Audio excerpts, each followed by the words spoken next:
Hi, everybody. Welcome to another episode of Bootstrapped Solo. I am Pratik Shah, your host, and today we're going to be talking about the good, the bad, and the ugly about running your own practice. This podcast is for those that want to know what it's really like to start, run, and grow a practice. Today's guest is the one and only Sachs, the MVP. He runs an approximately 50-person practice that focuses on personal injury. And he started his practice back in August of 2017, has been growing strong ever since. Brett, thanks for being on and welcome to the show. Thank you, Pratik. I'm super excited. Ever since I heard you were doing this, I was just waiting for that day where you gave me a call to invite me on. So here we are. Well, you blocked my number, so I had to get around that first before you actually picked up. So no, I appreciate it, man. Yeah, exactly. So, as I mentioned at the top of the show, and we discussed this a little bit pre-show, is you started your practice back in August 2017. That's correct, right? Correct. Yeah. And you currently run kind of a high volume plaintiff's personal injury. You do a lot of pre-lit. I know you now have a litigation department, but when you started, did you always want to do a high volume personal injury practice? Yeah. So when I started our firm, my entire vision was always to start a firm that took in a large amount of clients, that was able to, through analytics, systems, procedures, policies, different KPIs, was able to take those clients and build systematic value in cases where we're actually obtaining a larger percentage of settlements on the same type of cases that our competitors do, without diminishing the intake. So most people, when they're hearing high volume shops, it's not the best quality work. A lot of clients go through the cracks. They can't hear back from their attorneys. Whatever those common things that we always hear. My job and my goal was to change the perception of a larger volume firm, giving clients access to high resources without diminishing their case value and letting them feel as if they're in a boutique firm, where they have access to everyone working on their file, and they don't feel like they're one of thousands. They feel like they're one of one. Right. And I think you've done that. I mean, from everything I hear about your firm and, from clients and reviews and everything, I think you have done that and continue to do that. So props to you on changing that perception and changing the game. But, when I think of, or when I hear high volume practice, the first thing I think of is that it's very expensive to run from a marketing perspective and an advertising perspective. Oh, yeah. I mean, fair? I think fair is an understatement. Yeah, that it is. Yeah. It is a very expensive avenue to run through if you want to be a advertising law firm or a high volume law firm. It's never ending. Yeah, I mean, I think most people probably don't even understand quite the scale that it can go up to. I mean, I know there are firms that literally spend millions of dollars every month trying to bring in business. Yep. But obviously, this podcast being Bootstrapped Solo and being about starting your practice on your own from the beginning, that leads me to the natural question of, if you always had the vision of starting a high volume practice and you knew that was going to be expensive, how did you get the money to start that? So that question I'm going to answer in two parts. I'm going to start by saying there isn't a direct correlation between obtaining clients and spending money.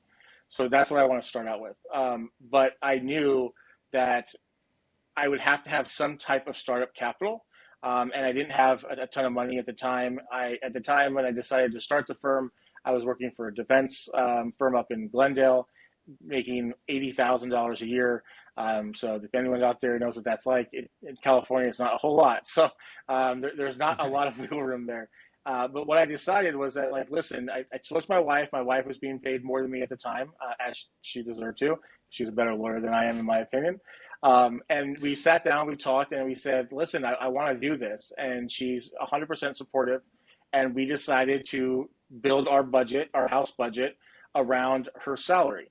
And we decided that we're going to wait a full year before we started our firm so that we can take my salary and set it aside for startup capital of the firm, but also for household reserves as well, in case an emergency happened or we needed more money outside of my wife's salary. Because at the time, that just paid for literally the bills. We didn't have savings at that point. other than what we were putting into saving for the firm. But I also, just because of the way that I wanted to build and set the firm up, I didn't want to cut corners right away.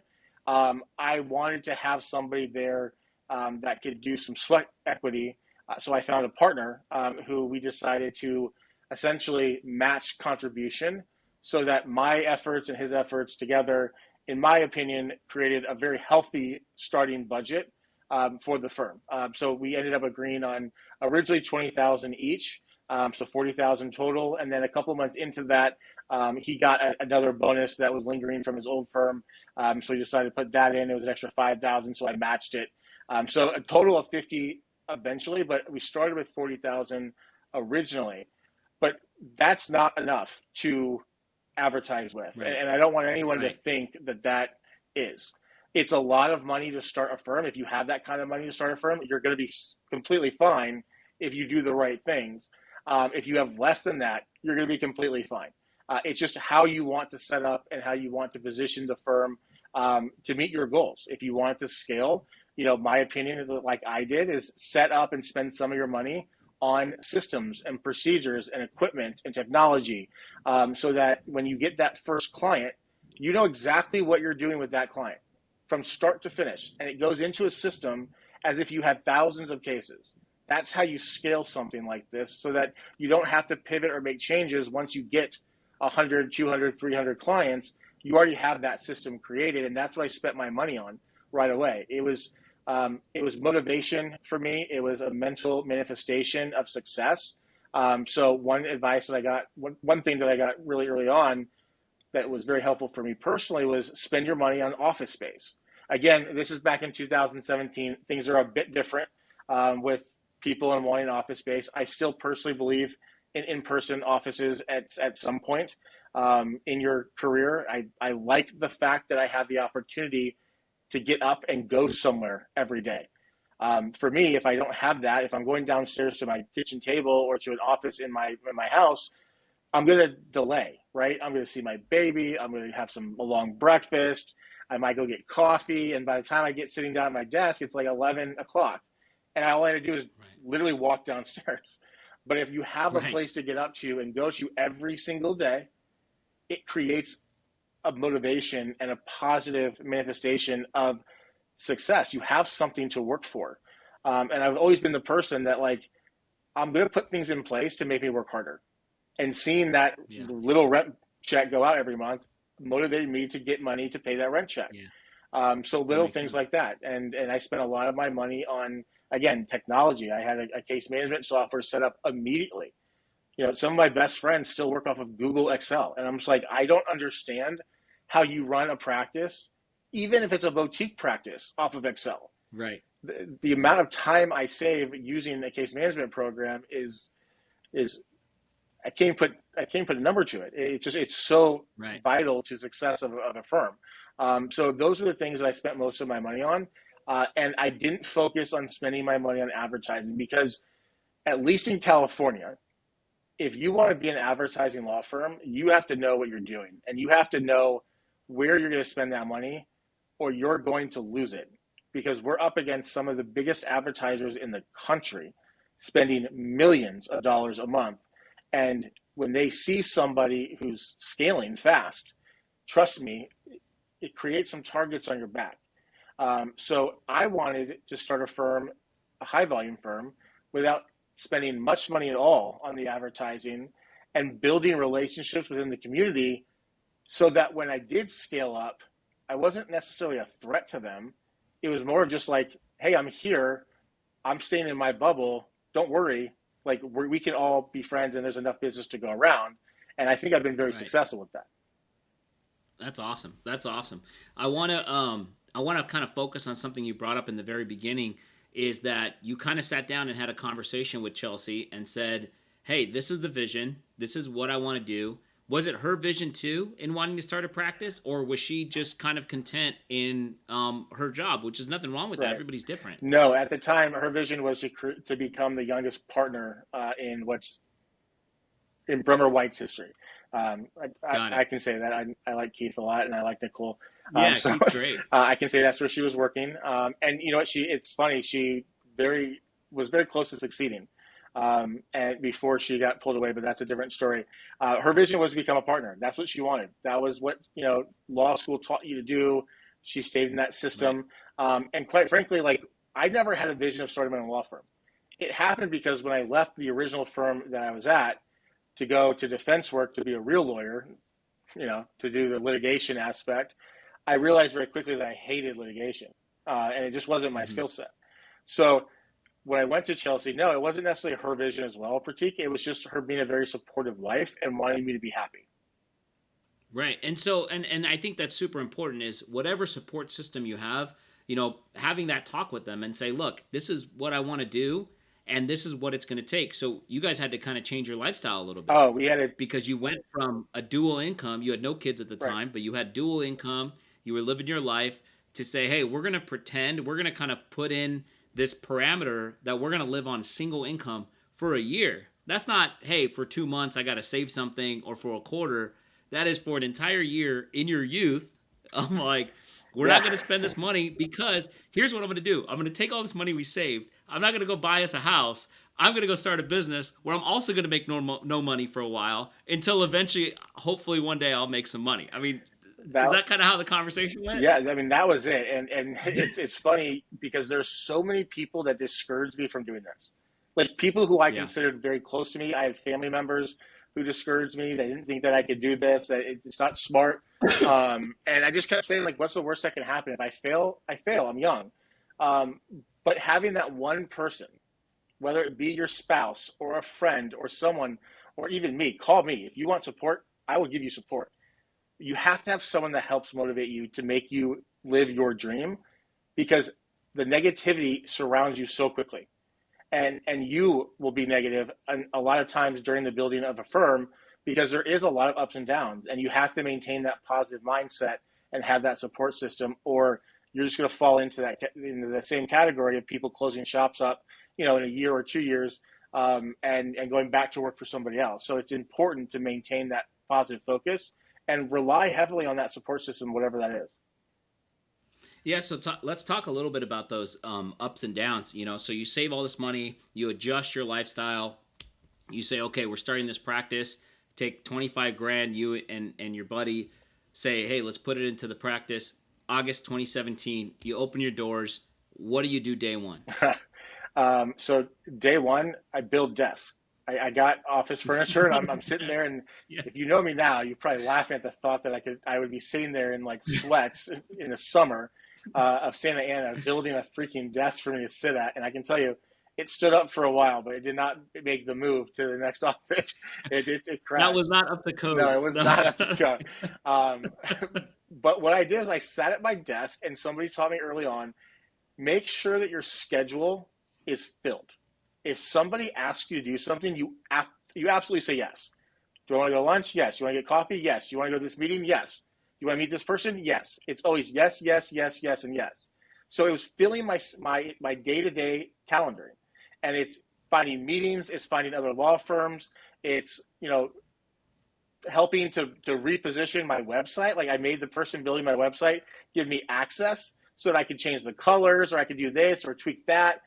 Change the wording. I mean, anything and everything, just to stay at my desk, focused, or be with someone that could potentially lead me to a relationship that could better my firm. And it was hard because, it's so easy to not be focused. And so it was either going to meetings, networking groups, cold calling attorneys, helping going around to, so I actually got my office suite in like a shared attorney office suite. So it's like a Regus, but only for attorneys. It wasn't some major company. It was like just one owner that just bought a building and leased out to what's equivalent to like LawWorks nowadays, in my opinion. I know that LawWorks is way more than that, but what it started out as just is an office suite for lawyers. So I was there. I just went around and introduced myself and talked to all the lawyers. Luckily, I was one of very few PI lawyers on that floor, and I just made friends with everyone who wasn't a PI lawyer so I could get referrals and then refer back. And so it was literally just filling my day with meetings of any kind that either sounded relevant to me or not, just because you never know when that next case or where that next case is going to come from. And then, on top of that, building the systems out, templates, putting templates into our case management program, obviously going to the banks, filling out paperwork, making sure that the firm is set up right, that it's, compliant with everything that we need to be compliant with, making sure that IRS documents are accurate, like just everything that you can possibly think of to build any type of business, let alone a law firm. And I got lucky because I got a handful of cases through that networking in a relatively fast time. So like I within the wouldn't first call month. that lucky. Well, there's a bit of luck to almost everything, but yes, I feel like Of course. I build my own luck.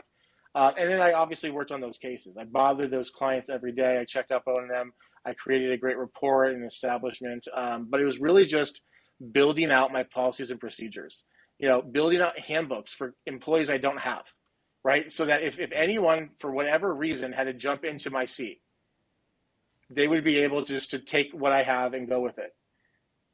So it was a lot of that, and it was very hard, and it was challenging. Like you said, we gave up a lot during those years. A lot of people look at our success and how fast we've grown, and it's like, oh, like they don't appreciate or even want to even understand the sweat and the grind that we still go through today, but even more so at those early days. I mean, I was at the office 3 or 4 times a week till 11 or 12 o'clock at night. Random things popped up, and I just was like, everything I can do to better this firm, I'm going to do.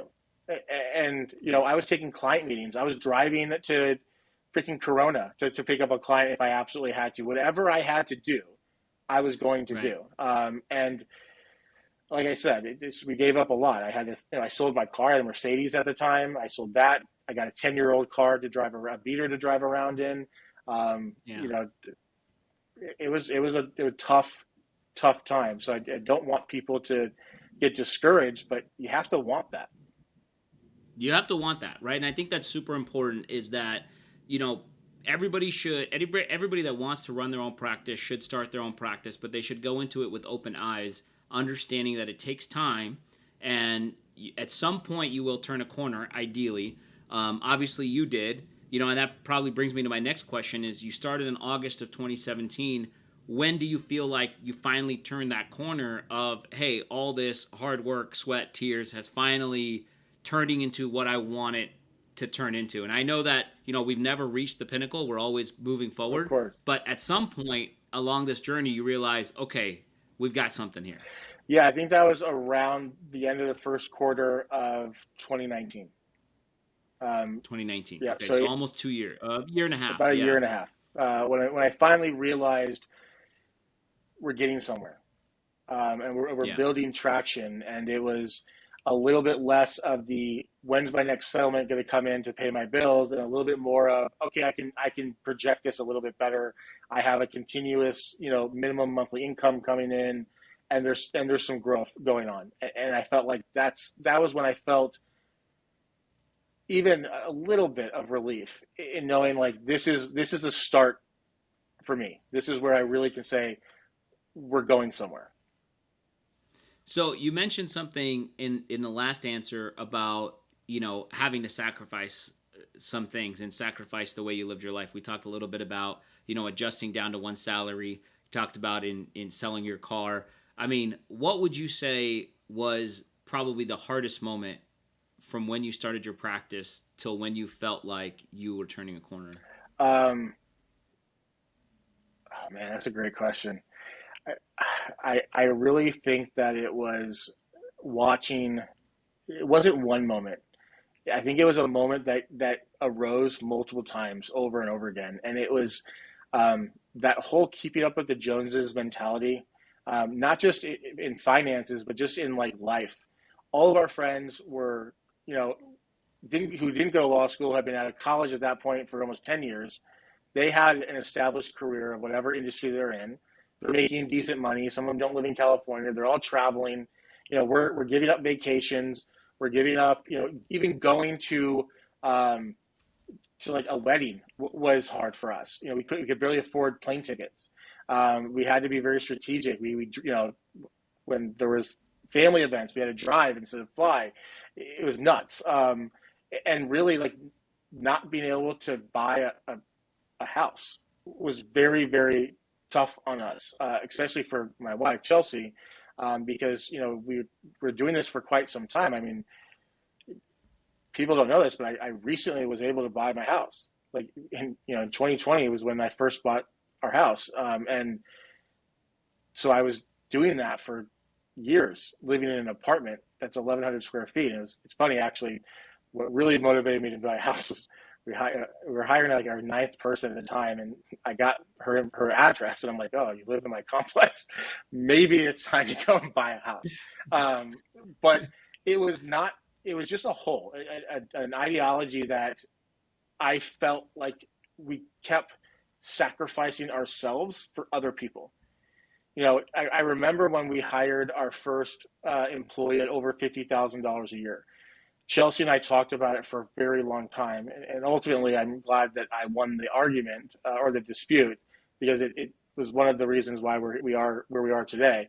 But at the time, it was to think about giving somebody around $5,000 or $6,000 a month, just one person, when I wasn't even paying myself a salary at that point, was tough. It was so tough. I mean, we lived on that one salary for a very long time. Like it wasn't until I think 2018 or 2019 that I started giving myself a salary, and I only did it because my accountant said I had to. He's like, the firm's making enough money now where if you're not paying yourself, that's gonna be a red flag, because the IRS, because I'm a pass-through company, they're gonna think that I'm trying to avoid income tax by giving me shareholder distribution. I'm like, well, they can just go into my bank account and say I'm not getting myself anything. And he's like, you don't even want a red flag. Just give yourself a reasonable salary. The IRS is like the state bar. You just don't want them to know your name. Like, it's better if they just don't know I exist. 100%.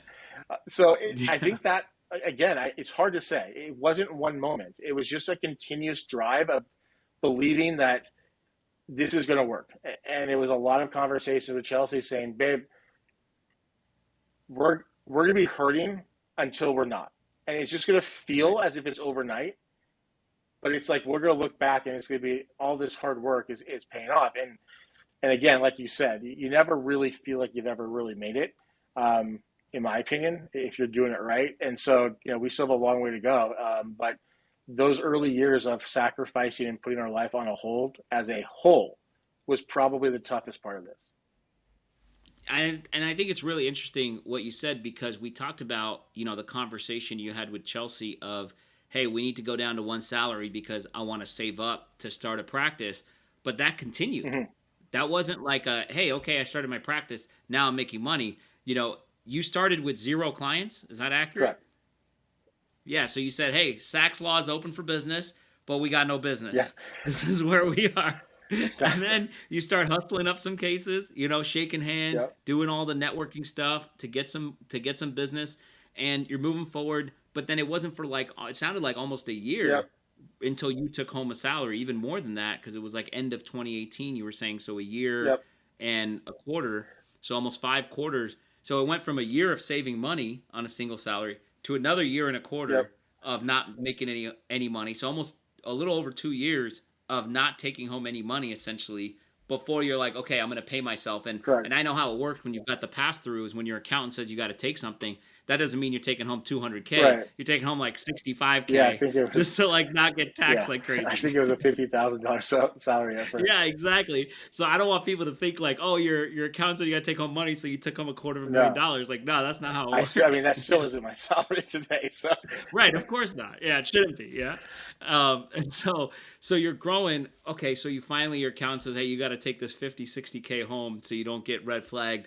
and you're like, oh crap, I got to take it home. That means it's not in the business. I've got, staff. When did you hire your first staff? After my first year. So I stayed in Santa Ana for 1 year, and around June of 2018, May of 2018, I hired my first employee. So not a full year, I guess. It was about 9 months.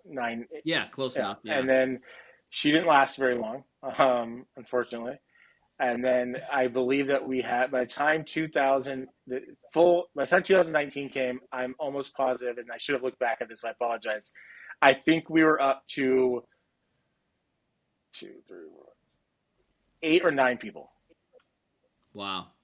Wow. And that's something that I think is important to note, because I have a lot of solo attorneys or attorneys that want to start a firm or have already started a firm, and they come to me, and they're like, how do you know when to hire somebody? And Yeah. it's, in my opinion, it's, as a firm owner, you should, at any time you can, delegate everything that you're not good at or that you don't want to do. And even if you think that that's going to hurt you because you're spending an extra $5,000 or $6,000 a month on a salary or more, I can assure you it's going to lead to way more return. And you have to look at hiring staff as an investment, and the multiples of what they can bring back to you. So, just as a short example, there's a firm up north that I mentor, and he's a great attorney, and he gets really big, settlements, and he does really well, and he's got, at a time he had more liquid cash than I did, but my firm had like 25 or 30 people in it, and he's like, I don't know how you sleep at night, and I go, well, because I've set my firm up to project adequate capital, and I know I can pay for these people. So instead of having a year or 2 years of reserves, I have, 3 months or whatever it might be. I mean, things have changed, evolved at any given time as it grows. But I don't want people to be discouraged to hire people, because hiring people is the first step at succeeding and growing and scaling, because you, as the principal attorney of the firm, need to focus on being the principal attorney of the firm, or whatever you want to be, whether it's the operator, whether it's the managing attorney, whether you want to actually be on cases, whether you don't. Figure that out early on, and then build around that idea, so that you're not scraping and figuring it out when you have 50 or 60 or 70 cases and you don't know if you should hire somebody, and it's kind of working, but it's not working. It's like, always keep an open mind, and not be afraid to take the risk, because you have to invest in yourself. Right. And you know what? The risks might sometimes not work out, right? Like, we've all had that. Right? Yeah. Where and I'm sure that as you've built your practice, as you've started getting more and more referrals and doing more advertising and getting some cases in through organic means outside of referrals, you've seen that where you've made investments into people, or you've made investments into certain vendors or companies, or you made investments into a certain advertising channel that just didn't work. Most of them don't. Yeah, and I think that's okay. I think, for a lot of people, they have to understand that it's not going to work all the time, and that's okay. You only really need 2 or 3 of these things to work out to really have a successful practice. I think you really did hit the nail on the coffin. Everyone's focused on spreading themselves in so many areas, because they're like, I need to put money here, I need to put money here, I need to do this, I need to do that. It's like, okay, no. If you can focus on 1 or 2 key areas that can bring you in business, just become great at that. And don't think that because the firm next door is doing this, that you have to do this. Because let me tell you, almost anything anyone ever tells you, and this is including myself, I'm an open book, and anyone who knows me knows that I will open my books up to anybody, and people have come in and looked at that. So take this with a grain of salt. But 99% of what people tell you is probably wrong. It's inflated. Yeah, it's fluffed. It's just not true. I mean, somebody talked to a firm owner. He's like, yeah, I have over 100 employees. I'm like, I know for a fact that's wrong. I know 100% that's wrong, because I know who works there. True. It's not true. So like, I don't know why he told you that, but it's wrong. Right. Or like, oh my gosh, we're killing it in this area. You're probably not. I can tell you every avenue that I've done that I have fallen flat on my face with, and I've spent tens of thousands, hundreds of thousands of dollars trying, and it doesn't work. So it's like, don't be afraid to lose, because at the end of the day, you might not be gaining business, but you're gaining lessons. And you know how to not do the same thing twice. Just learn from the mistakes. It's not a big deal. But I can assure you that it's okay to take risks, and it's okay to understand that if you fail, just pick yourself up and try again. I mean, listen, I wish I had 400 cases coming in my office right now. I don't at any given time. It's just we are still always trying something new and figuring it out. Lead gen companies, different marketing schemes, different SEO, TV, radio, just various opportunities, billboards, sports teams, whatever it is to build brand awareness. Some things work, some things don't, and it's just picking yourself back up and trying again. Right. And I think that's, there's that very famous quote we all know about the man in the arena and going in and trying it. And I think that's super, super important to harp on, is that it's very easy from the sidelines to say, well, of course that wouldn't work. Or of course that wouldn't work. And it's like, look, you don't know what's going to work, and you don't know what's going to work until you put your own money at risk Yep. and your own business at risk every time you do it. And then you realize what works and what doesn't. Correct. Absolutely. And so I think that one thing I always tell people is, I always say, like, I want people to have a longer horizon of success, right? You mentioned something about people want to sprint to the finish line, but the reality is a successful practice is a practice that has been in business and is profitable for 40 years. Yep. Not for 3 years, not for 5 years, but for 40 years. Right. And all of the stuff you've touched on about, sacrifice, building in those systems, taking those risks, and keep pushing forward, and don't be afraid of, like, having to fall down and get back up, I think are all the recipes for success for that. And if you operate on a timeline of 40 years, then you're okay with making some mistakes. Yep. Yeah. Because you're like, I don't have to get there tomorrow, right? What do you think? I agree with you. And that's probably one of the biggest things that I struggle with, to be honest with you, is patience. I am the guy that wants everything today. I just had a meeting with my case managers today, and we had like a little opening like icebreaker thing just to lighten the mood. And the person who came up with the icebreaker said, like, what's one thing, professional or personal, a skill that you wish you had that you don't? And I said, patience. I wish that I was more patient in every aspect of my life, especially in the firm, because I want everything today. So it's a continuous battle to remember that it is a marathon. It's not a sprint. And yes, when you're looking at quarters or years, small things can become major issues, and that can lead to some really disruptive parts of a business. I've made those mistakes. Give us an example. When you're stressed and you're not bringing in the revenue that you projected, and you're going out and you have advertising budgets that are being built, and you do nothing but week after week hound on your team about how they're not performing correctly, or they're not settling this fast enough, or they missed this on this case and they're not checking up, and they only settled this many cases this week, and then also keeping that same mentality that we're not going to settle any case that's not supposed to be settled. We're not going to settle under value. We're going to, it's always client focused first. And it's that horrible balancing act that can drain very much on your team. And there are times during this firm that I'm going to very happily admit, we had mass exodus. We had people who, like 3, 4, 5 people at a time, that just got up and walked out. No notice, left, just didn't show up, or sent emails saying we're done. We left our key cards on our desk. Thank you, goodbye, tomorrow. Wow. And that makes you reevaluate. It makes you rethink. Like, listen, is it always going to be my fault? No. In today's market, it's very difficult to get people who see a vision, want to work very hard, and understand adequate, compensation for that hard work.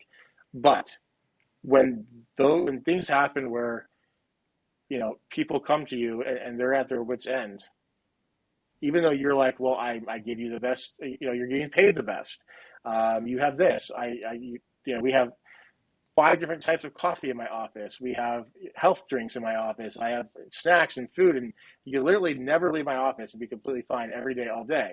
But that doesn't mean everything to people. Sometimes it's just validation and showing constant respect, and making sure that the people who work very hard for you feel appreciated. And when you're not patient and you don't look at this as a long-term stretch where I'm looking at month to month, or that our quarter was horrible instead of our full year, and not even looking at how the end of the year could end up. I mean, we could end up quadrupling the loss that we had during the first half of the year, and just focusing on the negative. They stop believing in you, and they stop wanting to come to work and build your vision with you. And so keeping patience and understanding things take time and being able to work through that will ultimately help everyone involved, especially yourself, because there's a lot of anxiety that goes into not being patient. So I hope that was Yeah. I think, good example and it made sense. But Yeah. Totally. yeah, No, I mean, and you mentioned the word a couple of times, the word vision, and I think in this conversation that I've been having with you, Brett. I mean, you've talked about that from the beginning. I can tell from the beginning you had a vision of what you wanted what you wanted your practice to look like. You launched. You started executing that vision. You knew that you wanted to have systems in place and policies and procedures on what you were going to build, and you continue to keep building that vision. But when it gets really hard, do you question the vision? yeah, that's a great question, and the answer to that is absolutely yes. There are a lot of times where I sit down and I rethink: is this the right type of firm we want to run? Should we transition into a trial firm? Should we transition to a lit firm? Should we downsize and focus on catastrophic injuries instead of high volume? I look at some of my friends who run a lot smaller firms, and they have months where they did, well, let's just say $1 million in settlements, and I'm thinking, okay, great. Obviously we do that and much more every month, but then I'm looking at their overhead and I'm saying, holy crap, that 350 or 333,000, or depending on what their fee split or fee contingency is, goes directly into that firm owner's pocket, essentially, because their overhead's so small. And then I'm like, there are many months during the year where I don't even meet my nut every month, and it's hard. It's hard to sit there and be happy for my friends when I'm working so hard to be in the red. And Right. that is a very tough position to be in. And it takes a lot of self focus and evaluation and true belief that you didn't get here. I don't know who said it, but it's going around social media right now. You didn't work this hard to get this far, right? Right. So you have to stop and you have to nope, this is going to work. We got Right. this. Refocus, Right. reanalyze, whatever it might be. So yeah, it's hard. But my biggest advice to anyone who starts their own firm is know what you want and make every decision based upon getting that result. Yeah. One of the things we talked about too pre-show is that when you started your practice, and you mentioned it here too, is you wanted an office, you got an office space, you wanted to have Apple Mac computers, so you got that, even though it's a tight budget, that's what you spent money on, got your desk and all that. And I think that that's something you have that even I think a lot of people don't have, even people who have run successful practices, is you've just got this I know what I want and this is what it's going to be. And sometimes you run into situations when you're like that, it can help you become really successful, like where you've become, because you know exactly what you want, you're going after it.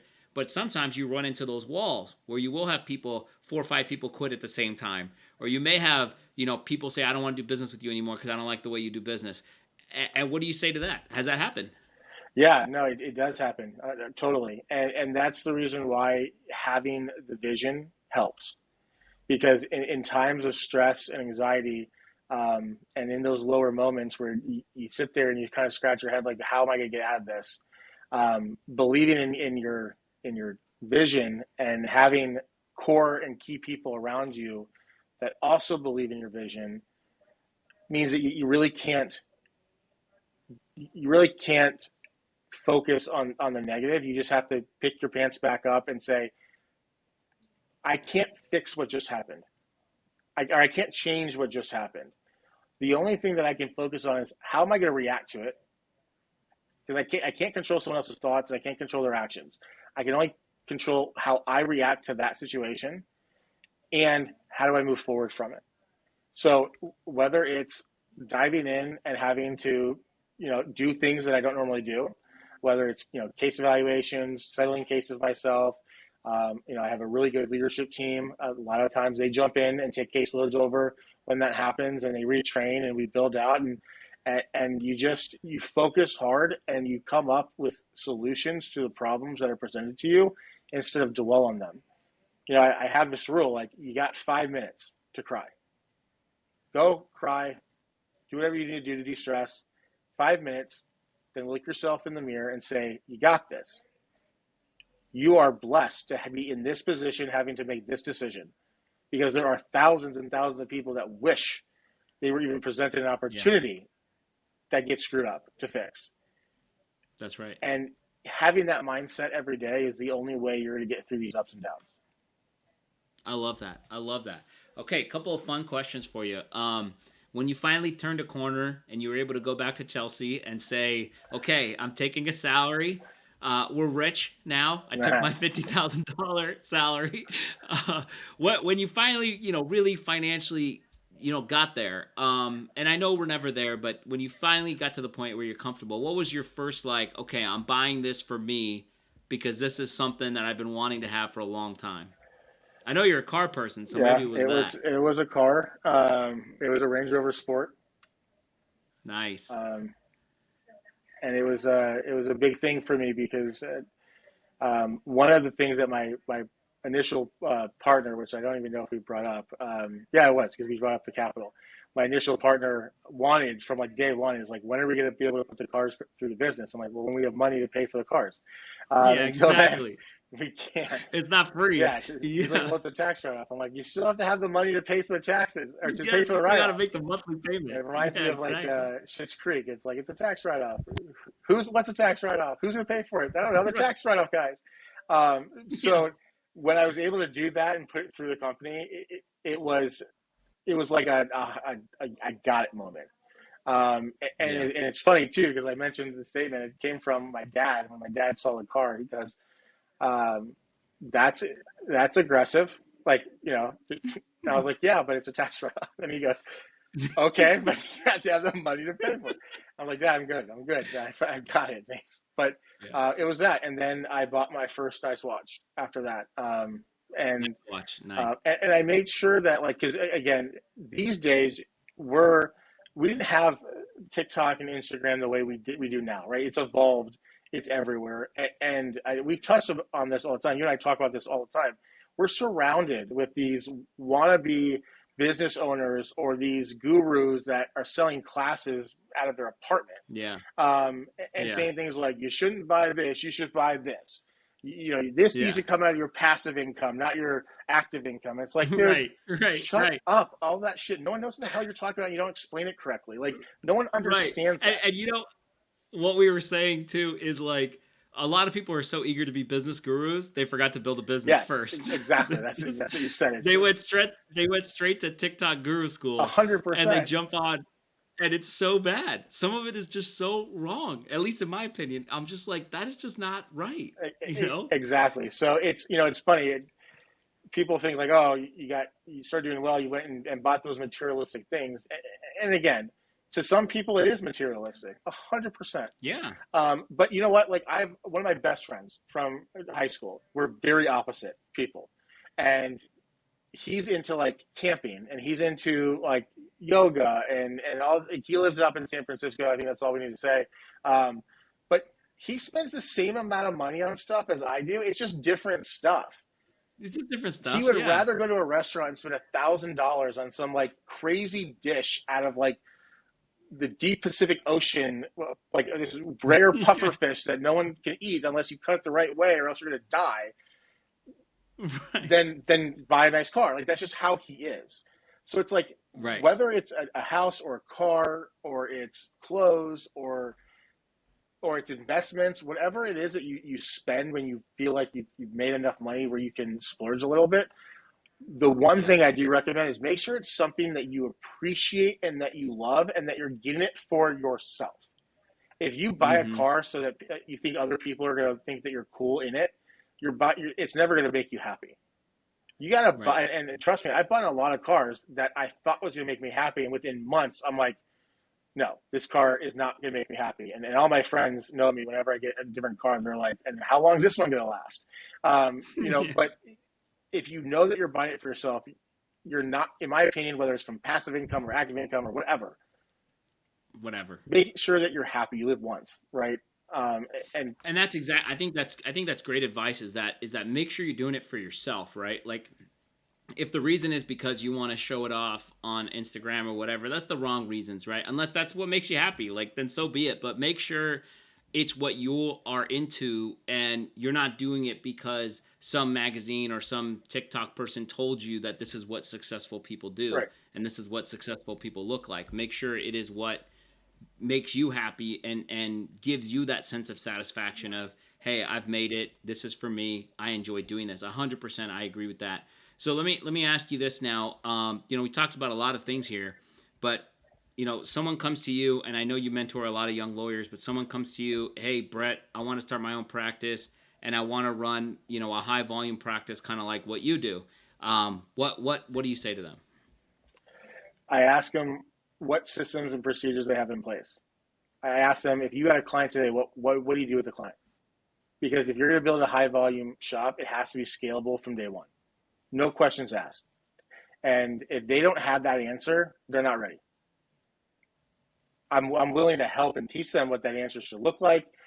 But if they don't have anything set up in their head other than, I just want to start a law firm because it looks good and you're obviously successful, then they're just not ready for it. And I think that a high volume practice needs systems in place, because you really can't let any client slip through the cracks. And that's something that drives most every decision at my law firm is client focus first. When you're sending out a letter to the DMV, know that you're not just printing out a piece of paper and putting a stamp on an envelope. That one letter could lose our client's license if it's not done properly. It can be temporarily taken away from them. You are everything Right. you do on every file touches someone's life. And not having those systems in place means that you will let those clients down. Right. And they're So, choosing you over the hundreds of thousands 100%. of lawyers that they could choose that are out there. I mean, they could throw a rock and choose a different lawyer, and they're choosing you. So, they're trusting you. You got to have their back, type of thing. Also, and it might just be because this is what I did, and I think that this is what you should do. But if you really want to scale and you really want to grow a large practice, put in the freaking work.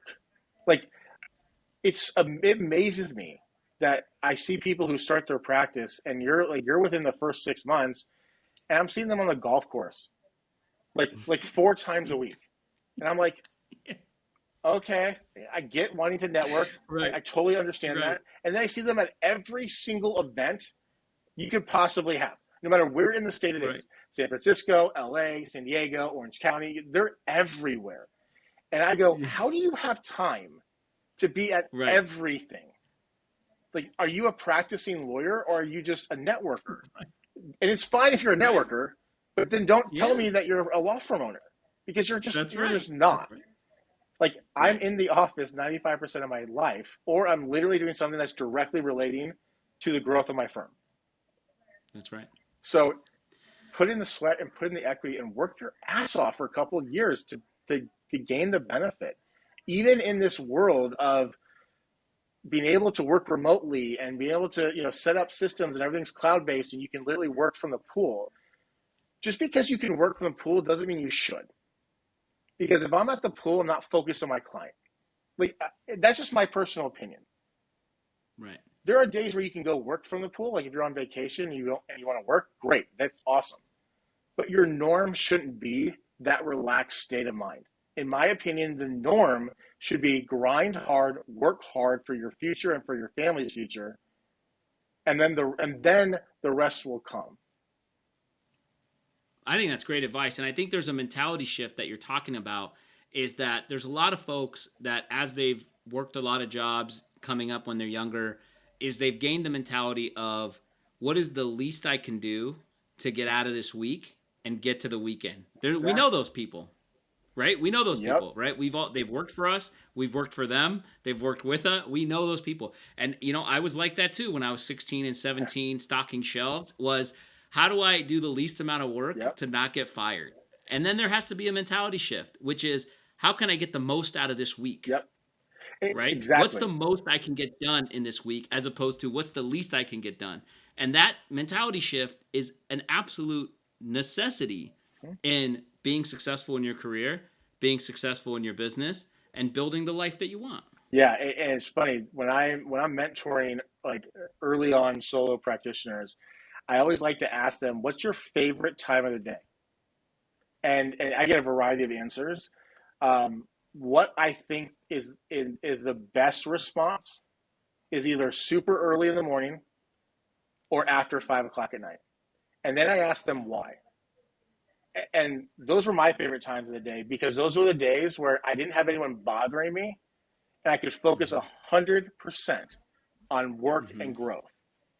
Like That's that's right. when I did my admin stuff. That's when I was able to focus on my website. That was a time that I was able to go through my mail and mail stuff out. 8 to 5, client focused. Before 8 and after 5, you're good. Work on the growth of your firm. Prioritize your time. And whenever anyone asks me, like, "Oh, are you so excited it's the weekend?" I'm like, "It's the same day of the week. For me, there is no weekend. Exactly. It's just another day. I don't Yeah. notice any different in a weekend than I do in a week, other than I don't get to see all the people I work with every day because they're at home Right. and it's for them it's a weekend. But that mentality switch in life, critique, is what sets entrepreneurs and business owners aside from everyone else. And again, we need everybody else. I Yeah. want the people that have major Right. ambition but don't want to start their own firm. I want you to grow Right. And my I think firm that's with me. important.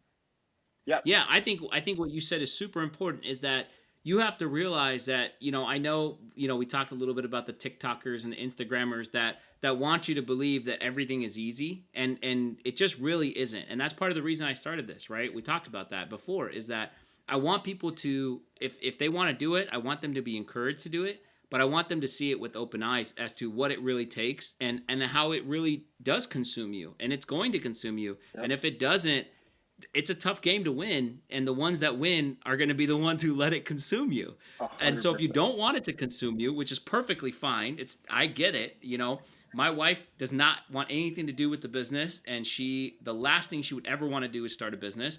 She wants to be home on the weekends, she wants to volunteer at the kids' schools, she wants to do those things.